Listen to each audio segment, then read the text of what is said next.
Eco & Co vous est présenté par la Banque privée du Crédit Agricole Nord-de-France.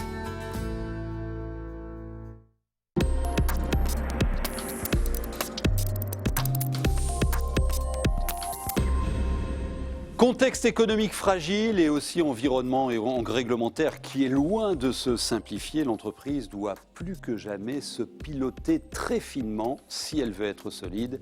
Les conseils de notre expert en deuxième partie. Et puis tout de suite, je vous emmène à Bruay-la-Buissière. Dans cette ville du Pas-de-Calais, on prépare le moteur turbo de demain et aussi les futurs moteurs des véhicules électriques. Ce laboratoire a une réputation mondiale auprès des plus grands constructeurs.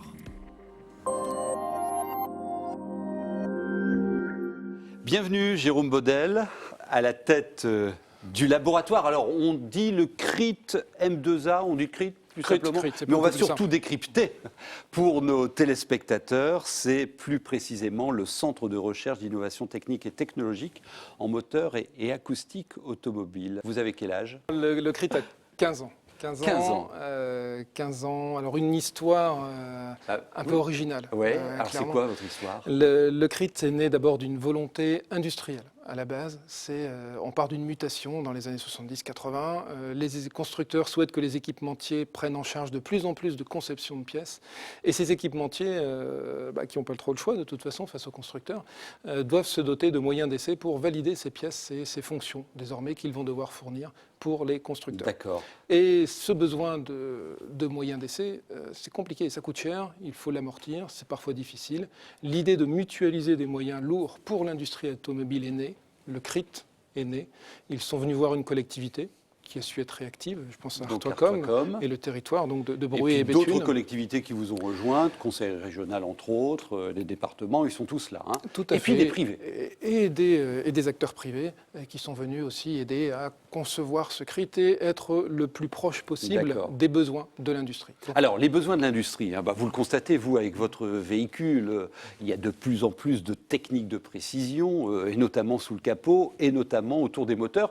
Votre sujet de base, ce sont les moteurs turbo. On va voir des images et je vais vous demander de nous les commenter, parce qu'on va rentrer là en exclusivité dans vos centres d'essai. Alors, vous êtes à Bruay-la-Buissière, même si on vous connaît plus à Détroit, capitale mondiale de l'auto, que dans le Pas-de-Calais. Nous sommes Détroit, effectivement, c'est un symbole de l'automobile. On nous connaît en tout cas peut-être plus à l'étranger qu'en France. Ouais. Oui, c'est exact. Vos clients sont partout. Plus de 80% de notre chiffre d'affaires se fait hors des frontières françaises. Le véhicule de demain se fera pas forcément en France, même si on est quand même présent auprès des constructeurs français. Alors ces images sont précieuses parce que j'ai vu le mot en anglais confidentiel. La confidentialité, c'est important, je suppose, autour des travaux que vous menez. Voilà, je vous parle des clients, mais je vous en citerai aucun. C'est la règle, évidemment. Mais on travaille avec tous, donc voilà, c'est pas si compliqué. Alors qu'est-ce qu'on voit là? Vous voyez là un banc d'essai turbo. Le turbo, c'est un enjeu majeur. Aujourd'hui, on parle de pollution, on parle d'amélioration de la performance des moteurs, de moins de consommation avec les enjeux énergétiques. Sans le turbo, aujourd'hui, vous ne pouvez plus développer un moteur performant et qui ne pollue pas et qui passe les normes surtout. Ah oui, donc c'est stratégique ce qui se passe chez vous. C'est un enjeu stratégique pour les constructeurs et pour les équipementiers qui font les turbos d'aujourd'hui, mais surtout les turbos de demain. Des turbos de demain qui vont intégrer des fonctions de plus en plus compliquées.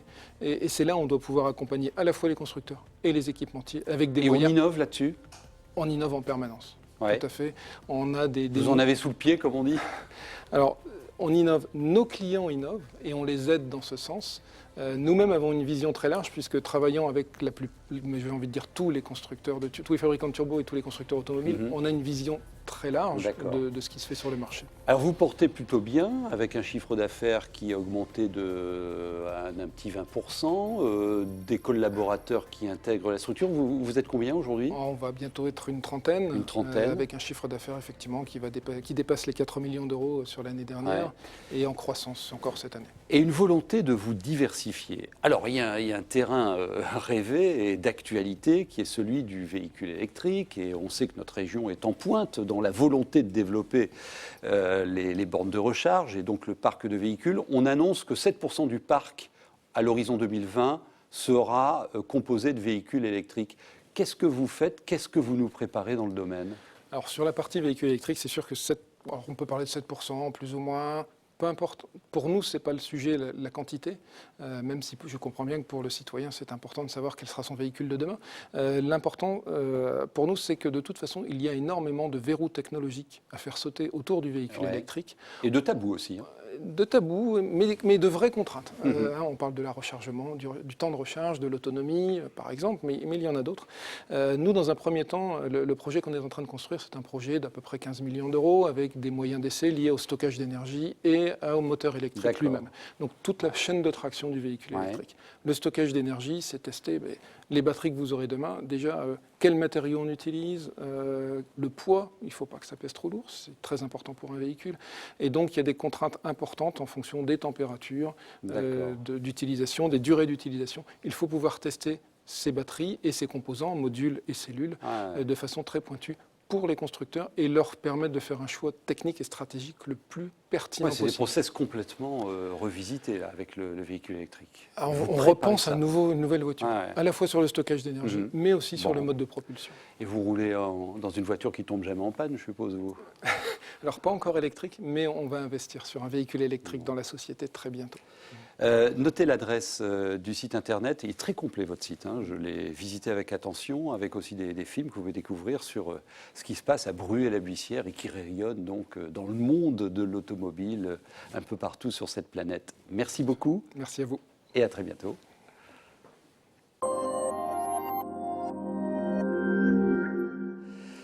Bienvenue Grégory. Je vous souhaite une bonne année. Meilleurs vœux également à vous.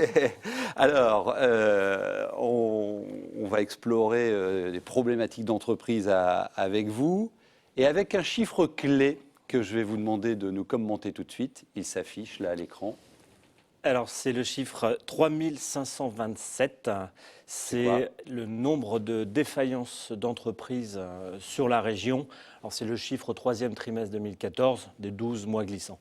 Alors, on souhaitait démarrer cette année avec ce chiffre-là pour souligner l'importance du pilotage et du pilotage fin de l'entreprise.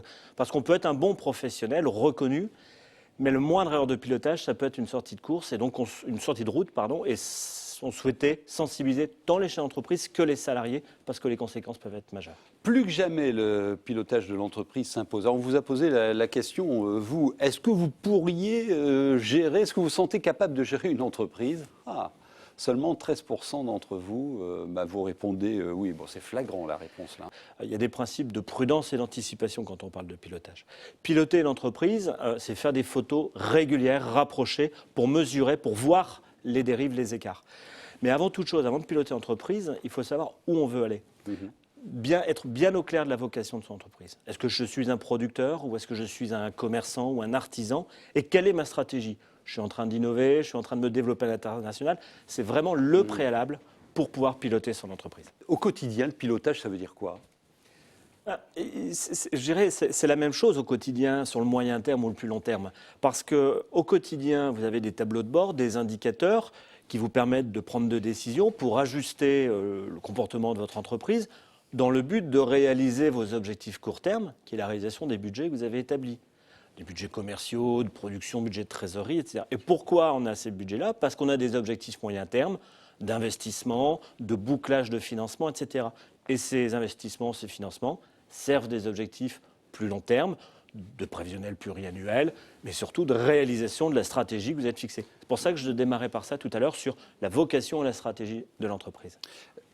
Comment un chef d'entreprise choisit ses indicateurs, où il les trouve, comment il les construit? Et je ne sais pas si la question est pertinente, mais combien d'indicateurs pertinents je dois avoir pour bien piloter mon entreprise? Alors, déjà, il y a une règle, c'est qu'il n'y a pas de règle universelle. Il faut vraiment prendre les indicateurs adaptés à son entreprise, à son contexte.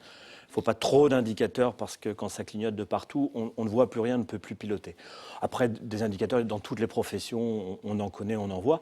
Votre expert comptable peut aussi vous éclairer sur ce sujet-là, notamment par le biais des comptes annuels sur lesquels il y a énormément de choses à trouver. Est-ce que vous conseillez que tout le monde dans l'entreprise suive les mêmes indicateurs, ou alors est-ce qu'on a des indicateurs différents selon le job que l'on fait? Ça dépend de l'échelle de temps dans laquelle on se place. Si on est sur le pilotage quotidien, là, il faut parler le langage d'utilisateur. On va parler de turnover à un DRH, on va parler transformation des devis à un commercial, etc. D'accord. Par contre, c'est vrai qu'il faut se retrouver sur les objectifs moyen à plus long terme, qui sont très souvent, parce que c'est le nerf de la guerre, des objectifs financiers exprimés en euros.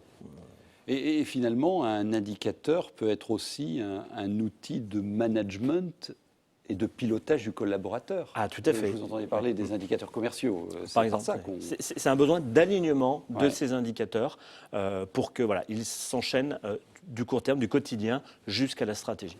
Sur les comptes annuels, c'est l'actualité, parce que je suppose qu'on est en train de clôturer pour ceux qui ont un exercice du Oui, 1er c'est janvier bien. au 31 décembre. Sur quoi vous nous invitez plus précisément à porter l'attention ?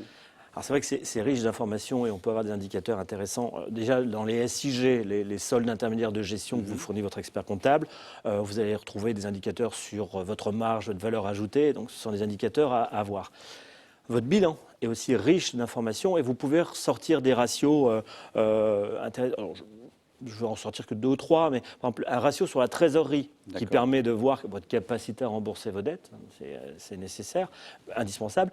Des ratios également sur la durée de vos crédits, des crédits clients-fournisseurs qui permettent de dimensionner votre BFR, votre besoin en fonds de roulement, mais aussi des ratios sur votre efficacité économique, etc. Alors attention, souvent le bilan est sorti à des fins fiscales. Il y a lieu de retraiter ce qu'on appelle un retraitement économique, D'accord. parce que nous, au Safran, on sort ce qu'on appelle un dossier de gestion économique pour mesurer vraiment la performance de l'entreprise. Une fiche est à votre disposition, pilotez son entreprise avec toutes les recommandations pratiques pour piloter correctement votre entreprise. Et vous pouvez retrouver notre expert sur les réseaux sociaux. Voici l'adresse. Merci à vous. Merci à vous pour votre attention et votre fidélité. À très bientôt.